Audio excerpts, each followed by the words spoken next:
ওটা তো রোল করে উঠিয়েছি, এইটা এবারে পুরোটা উঠিয়ে দেখাই আপনাদের। দেখুন কত সুন্দরভাবে উঠে যাচ্ছে, দেখুন। আমাদের কিচেনে আপনাদের সবাইকে অনেক অনেক স্বাগত জানাই। আজকে বানাবো কাঁচা আমের আমসত্ত্ব। তো 1 গামলা কাঁচা আম নিয়ে চলে এসেছি। এটা হয়তো বানাবো টক ঝাল মিষ্টি, আর রোদে দেওয়ার ঝামেলা ছাড়াই কিন্তু এই আমসত্ত্বটা আমি বানাবো। খুব সুন্দর খেতে হবে। তো আপনারা সম্পূর্ণ ভিডিওটা দেখতে থাকুন। আশা করি আজকের ভিডিওটা দেখতে আপনাদের খুব ভালো লাগবে। আর যদি ভালো লেগে থাকে তাহলে প্লিজ একটি লাইক করে দিন আর সাবস্ক্রাইব করে আমার পাশে থাকবেন। একটা বটি নিয়ে নিলাম, আর এই যে আম নিয়ে নিয়েছি। আমগুলো এবারে কেটে নেব। একটু বেশি বেশি করে ফেলে দিতে হবে, যাতে আমের সবুজ অংশটা না থাকে। কি সুন্দর সুন্দর আম দেখুন বন্ধুরা, এগুলো কিন্তু কেনা আম না। কত আম হয়েছে গাছে, সেই আম।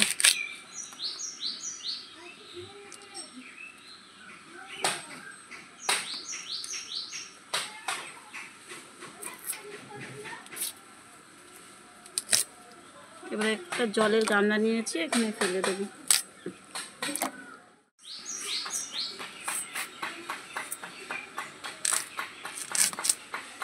আমগুলো একদম কত সুন্দর দেখুন, পুরো ভিতর পর্যন্ত একটু দাগ নেই।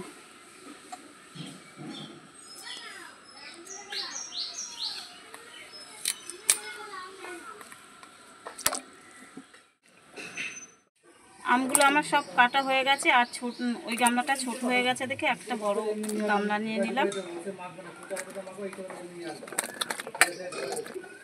কতগুলো আম হলো দেখুন।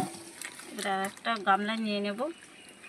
আরেকটা গামলার মধ্যে আমি জল নিয়ে নিলাম, আর সাথে লবণ দিলাম। লবণ দিলে কি আমের যে কষটা আছে ওটার থেকে ভালো করে কষটা উঠে যাবে, আর আমসত্ত্বটা একদম কষ উঠবে না, একদম ঝকঝকে হবে। কতগুলো আম। এই নুন জলে আমি ভালো করে কষলে কষলে ধোবো। এইভাবে করে আমি 3-4 বার করে জল পাল্টে পাল্টে ধুয়ে নেব।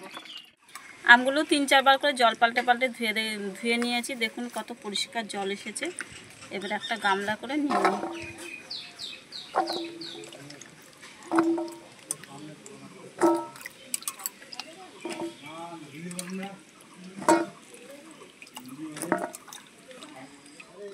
এবারে উনানটা ধরিয়ে নিয়েছি, উনানে এই কড়াটা বসিয়ে দেব।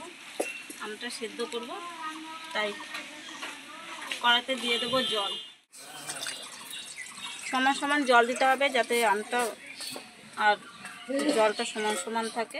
জলে দিয়ে দেবো 1 চামচ লবণ, আর এখন এই আমগুলো দিয়ে দেবো। আমটাকে ভালো করে নাড়াচাড়া দিয়ে নিই, দিয়ে এবারে ঢাকা দিয়ে দেবো। প্রায় 5 মিনিট মতন হয়ে গেছে। এবারে দেখি কি অবস্থা আমটা। দেখুন এখন আরও 10 মিনিট লাগবে ভালোভাবে সিদ্ধ হতে। প্রায় আরও 10 মিনিট হয়ে গেছে। এবারে ঢাকনাটা খুলে দেখে নিচ্ছি। দেখুন কি সুন্দর নরম হয়ে গেছে। দেখুন একদম পুরো গলে কাদা হয়ে গেছে। এবার আমি নামিয়ে দেবো।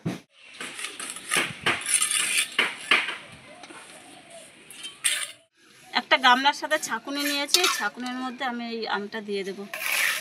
একটু গরম আছে, গরম অবস্থা করেই দিয়ে দিচ্ছি।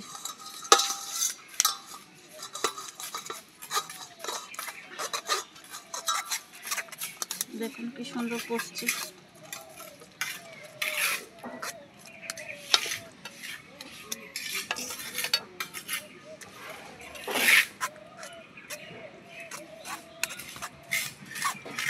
ছাঁকনিতে ছাঁকলে কি আর আঁশগুলো আর যাবে না, এর জন্য ছেঁকে নিচ্ছি।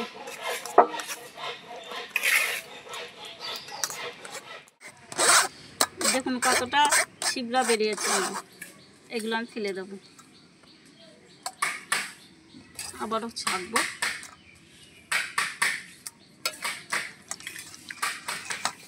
কতটা বেরিয়েছে পাল্প, দেখুন আমের পাল্পগুলো। সব পাল্পগুলো আমার বের করা হয়ে গেছে, দেখুন কতটা হয়েছে, আর এইটুখানি বাকি আছে, তাহলেই হয়ে যাবে। আমগুলো ভালো করে ছাকা হয়ে গেছে, আর এখানে দিয়ে দেবো আমি একটু টক মিষ্টি ঝাল করব বলে এখানে দিয়ে দিয়েছি হাফ বাটি চিনি। আপনারা যেরকম মিষ্টি খাবেন দেবেন। আর দিয়ে দেবো 1 চামচ, আগে আমি এর মধ্যে লবণ দিয়েছি, আর একটু লবণ দেব। আর দিয়ে দেবো 1 চামচ লঙ্কার গুঁড়ো। কালারটা ভালো আসার জন্য আমি এখানে লঙ্কার গুঁড়ো দিয়েছি, আপনারা চাইলে কাঁচা লঙ্কাও দিতে পারেন। সব কিছু ভালো করে মিশিয়ে নিয়েছি।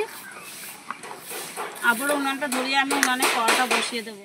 আমি একটা সুন্দর কালার আসার জন্য আমি এখানে চিনি নিয়েছি হাফ বাটি, আর ওই মাপ করে জল দিয়ে দেবো 1 বাটি।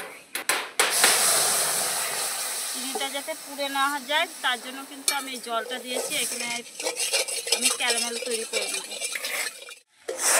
ক্যারামেলটা এই যে তৈরি হয়ে গেছে, দেখুন কত সুন্দর। এবারে গামলাতে যে পাল্পটা রেখে দিয়েছি এটা দিয়ে দিচ্ছি। এবারে সব কিছু ভালো করে মিশিয়ে নেব।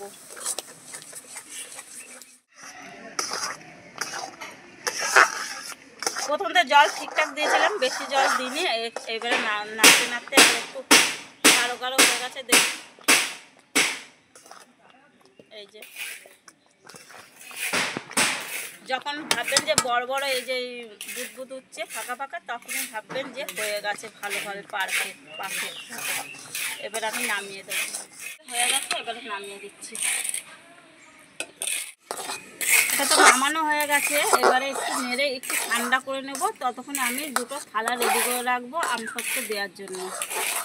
2টো থালা নিয়ে নিয়েছি, আর থালার মধ্যে কিন্তু অবশ্যই তেল দিয়ে দিতে হবে, নাহলে কিন্তু উঠবে না। এই যে 2টো থালায় একটু করে তেল দিয়ে বুলিয়ে নিলাম। এবারে যে আমসত্ব ঠান্ডা করে নিয়েছি, এবারে থালার মধ্যে আমি ঢেলে নেব। এটার মধ্যে অর্ধেক দিয়ে নিলাম, আবার এটার মধ্যে অর্ধেক দেবো। এবারে থালা দুটোকে ট্যাপ করে নেব, মানে একটু ছড়িয়ে দিচ্ছি যাতে ভালোভাবে শুকায়। আর ভিতরে যদি বাতাস থাকে তো বেরিয়ে যাবে, এরকম করে একটু দিচ্ছি। এটাকেও একটু ট্যাপ করে দিচ্ছি।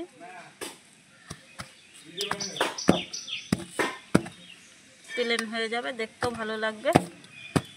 এখন প্লেন করে নিয়েছি। এবারে এই 2টো থালাকে ঘরে, এখন গরমকাল পাখা চলে, তো পাখার নিচে এবারে এইভাবে রেখে দেব। 2 দিন পরে আপনাদের সঙ্গে দেখা হবে। আপনারা চাইলে রোদও দিতে পারেন, কিন্তু আমি রোদে দেবো না, এইভাবে করেই আমি ছাওয়া জায়গায় রেখে দেব। এবার একটা চাকু নিয়ে নিয়েছি, চাকু দিয়ে সাইডটা একটু ছাড়িয়ে নেব। সাইডটা দেখুন কি সুন্দর উঠে যাচ্ছে।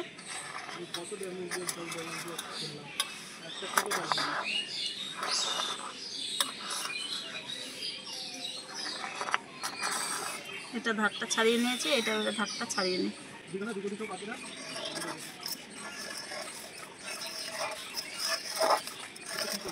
শুকিয়ে একটু কমে গেছে, একটু পাতলা হয়ে গেছে। এবারে আমি পিস পিস করে নিচ্ছি।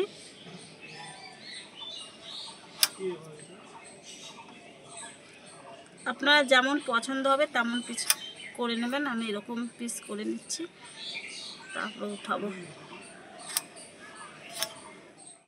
এবারে তুলে নেব।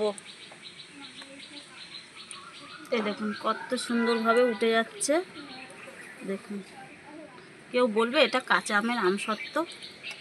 দেখুন কত সুন্দর, একটু ভাজ ভাজ করে নিই।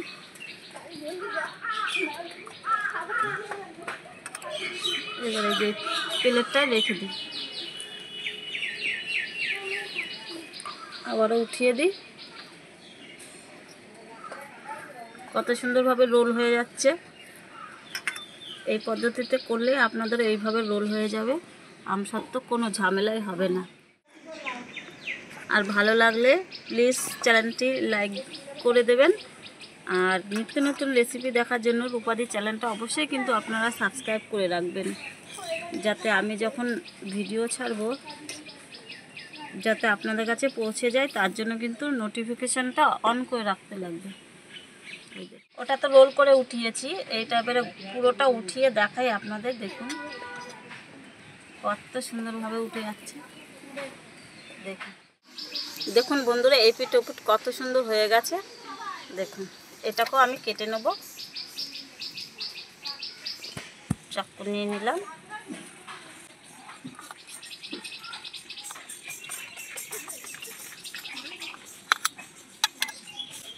এটাকেও কিন্তু আমি রোল করে নেব। কত সুন্দর ঠিক আছে দেখুন। আবার এখানে রেখে দেব। এবারে একটা আপনাদের খেয়েও দেখায় যে কীরকম হয়েছে খেতে।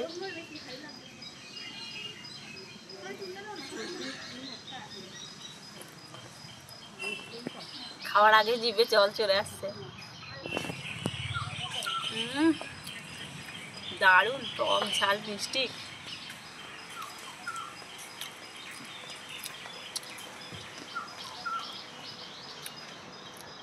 বন্ধুরা, কাঁচা আম থাকতে থাকতে আপনারা এইভাবে একবার বানিয়ে সংরক্ষণ করে রাখবেন সারা বছর। কিন্তু যখন আম না থাকবে তখন কিন্তু এইভাবে করে আপনারা খেতে পারবেন। যখন মন চাইবে তখনই কিন্তু খেয়ে নিতে পারবেন এই আমের সত্ত্বটা, কাঁচা আমের সত্ত্ব দারুণ খেতে। তাহলে বন্ধুরা, আমার এই কাঁচা আম সত্ত্বটা আপনাদের কেমন লেগেছে? যদি ভালো লেগে থাকে তাহলে লাইক কমেন্ট শেয়ার করে দেবেন। তাহলে আজকে এই পর্যন্ত। আপনারা ভালো থাকবেন, সুস্থ থাকবেন। টাটা।